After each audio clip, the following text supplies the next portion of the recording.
The views expressed on the Nova Society are those of the panelists and guests and do not necessarily reflect the views or opinions of the Phoenix Research Institute or any institution which any panel member is associated. Welcome back to the Nova Society. I'm your host, Dr. Brooklyn Ann Weldon, and I'm here with my panel, Dr. Scott Gershwer and Dr. Mark Bound.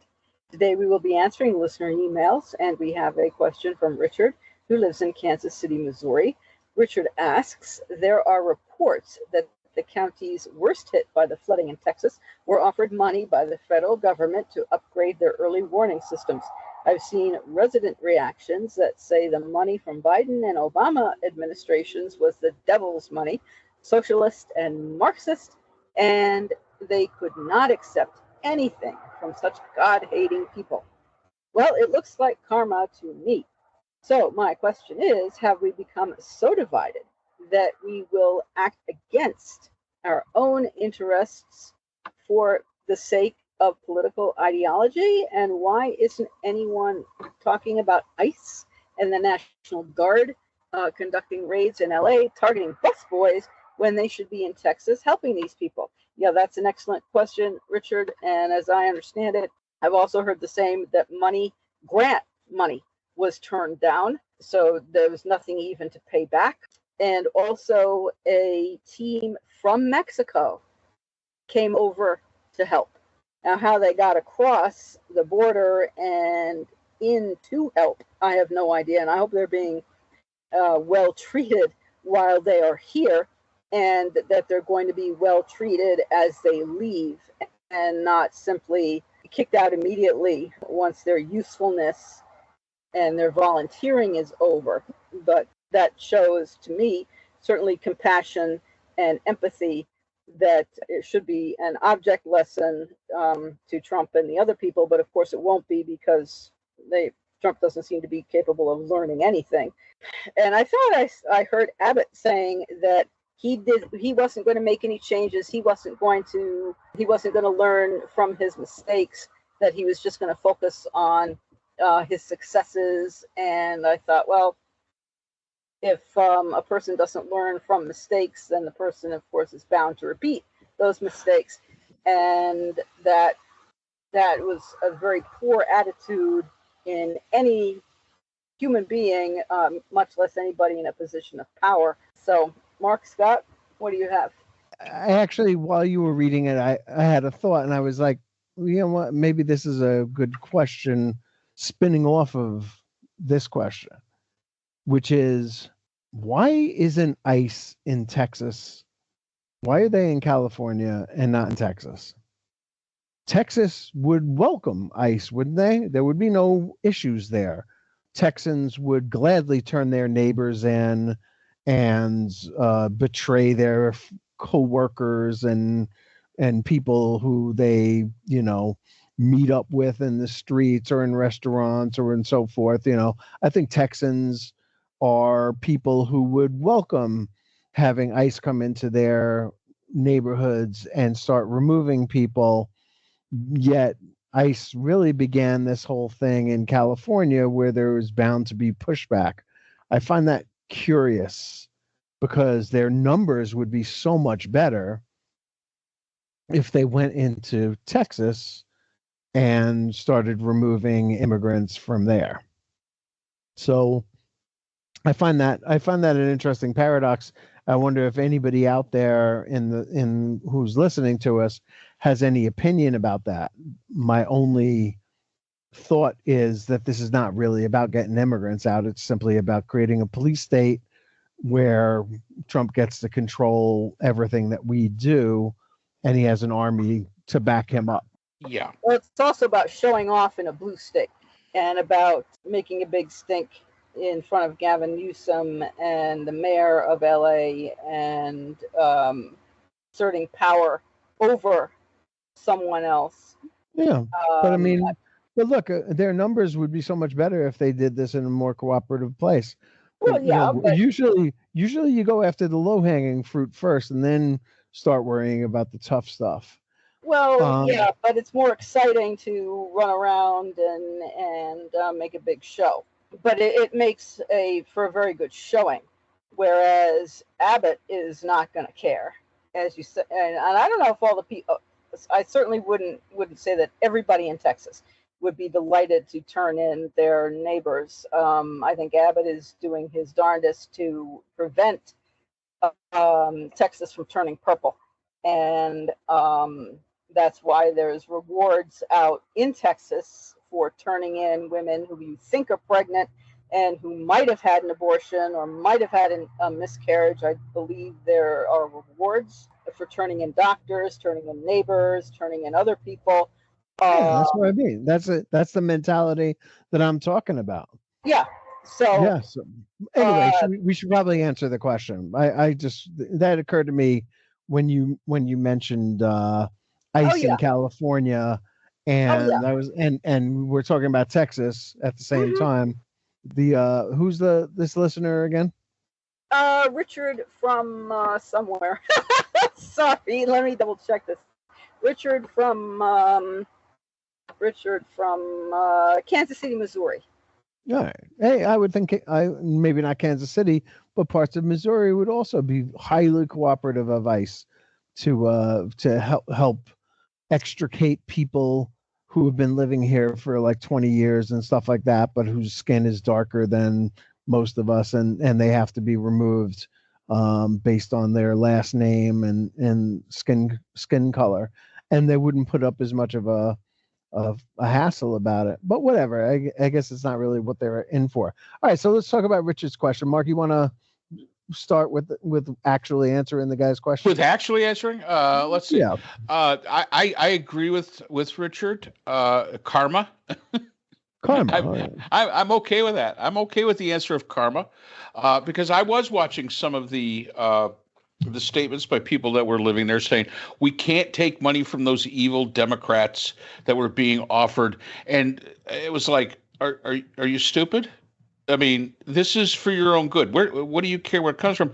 And it kind of had that evangelical sound to it. You know, the devil is giving it to us, and therefore we can't take it. Well, okay.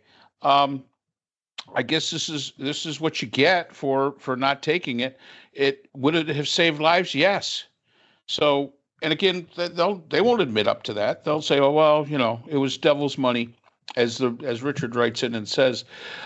So, I'm sorry. Can I answer? What is this about? Tell me. I must have missed this somehow. Okay. Whose money is the devil's money? So Obama and Biden, the administration, Democrats. There was 2 or 3 counties in Texas that were hit hard by the flooding. Okay. They were offered money, federal money, for early warning systems and for their infrastructure. They were not only offered it once, they were offered it twice, and they declined it. In one instance, the money they couldn't decline, and they gave, I think it was $10 million to the sheriff's department. They gave it to the sheriff of a population of, I don't know, 50 people. I mean, they just gave it to the sheriff's department, who bought like a tank thing, you know, one of those tank kind of things. And the comments made by the people when they were being asked by local news, this was by local news, this was not by news, you know, the media, mass media. This was by local news. No, this is the devil. It's socialist money. It's Marxist money. We don't want it. We're dirty if we take it. Blah blah blah blah blah. And again, they were offered it by Obama. They were offered it by Biden. But because it was coming from a Democrat, they didn't want it. This was to create like $75,000 was to create an early warning siren system that they didn't have if they had that. I'm not saying that they would have saved everybody, but there's some people that might have been saved, maybe in that camp, that tragedy in that camp. And even the person who owns that camp, that runs that camp, said, yeah, if we had that'd have been really helpful, but they didn't have it. And that's why I say, yeah, to me, that's karma. You were offered twice, and you said no. So have we become so divided? Yeah, we've become so divided that we actually go against our own best interest when we probably shouldn't. Yes, Richard, we have. We have become so divided. We have become so divided. We will jump off the bridge because we're told to do so, or if we think it's going to hurt the other party. That is how divided I truly believe that we have become, that is all political ideology. And if you listen to these people that were talking from that community on, again, local news, not Fox, not CNN, not MSNBC, we're talking local news. It sounded like, a prayer meeting of the, evangelical conservative tight ass club. I mean, that's what it sounded like. And why is not people talk? Why, actually, Richard, there are people talking. Why is ICE in California? There are, but you don't hear very much about it. And yes, could the National Guard of California help out those people in Texas? Yes, they could. We've seen it happen numerous times where there's been disasters, and states have sent National Guard to help other states because that's what we're supposed to do. But no, instead, the Mexicans came across the border. And I'm just surprised ICE didn't take them into custody. Because we are that stupid. They came over of their own free will with their own equipment to help those people who supposedly hate them so much. So my comment is, you know what? I'm happy they did it. I'm happy the Mexicans came over and did it, showed some humanity as opposed to what we're showing. And if there is not a sign that says, hey, we ain't all that Star Spangled Banner great, this has got to be one of them. Especially when Abbott Cistern says, well, we can't deal with it. Well, people are going to die. Well, that's when is that an acceptable answer? And to be perfectly honest with you, it should never be an acceptable answer. But in our society today, I'm surprised. I'm just surprised that Abbott didn't say, well, you know what? There could be a bright side. At least maybe some of the people that died were Democrats. It occurs to me that Krista Noem, who probably bears a fair amount of responsibility for the really, really bad response is in Texas, is kind of like Kirstjen Nielsen was in the first Trump administration, who was also the Homeland Security, the cabinet secretary for Homeland Security. It's really interesting, the parallels between them. Kirstjen Nielsen, of course, was the person who George W. Bush put in charge of firming up New Orleans before Katrina. And she did such a bad job with that Katrina happened, New Orleans got flooded, so many people lost their lives, homes, all kinds of stuff like that.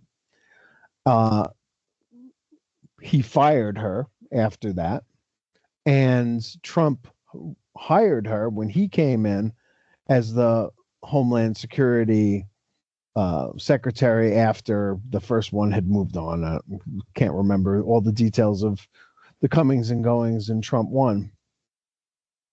But then she was such a stooge that she did the family separation, and she took a lot of hits for that. Eventually had to be replaced because her position there was terrible. Krista Noem, as we all know, becomes Homeland Security Secretary out of South Dakota, where she was the governor. And it only came to light afterwards, after she was found to have waited 72 hours before deploying the urban search and rescue teams to Texas, because it was a holiday weekend, it was July 4th weekend. But it shouldn't surprise anybody, because when she was governor, there was a flood in June in a place called North Sioux City. 3,000 residents live right across from Iowa and across the Big Sioux River, and catastrophic floods happen there. And Krista Noem was unable to send the South Dakota National Guard to help the people there because she had already sent South Dakota's National Guard to the Mexican border in Texas. And she had to wait more than a month, or she did wait more than a month to ask then President Joe Biden for a disaster declaration, which left the victims of this city in South Dakota, without access to any kind of federal assistance during the period where they would be recovering and rebuilding and so on and so forth. 5 months after the flood, this place was still a disaster. Many of the roads had not been repaired. A lot of the houses were destroyed, hadn't been rebuilt or anything like that. And it seems to me that having a person like that in charge of Texas, this flood in Texas, is just asking for trouble. And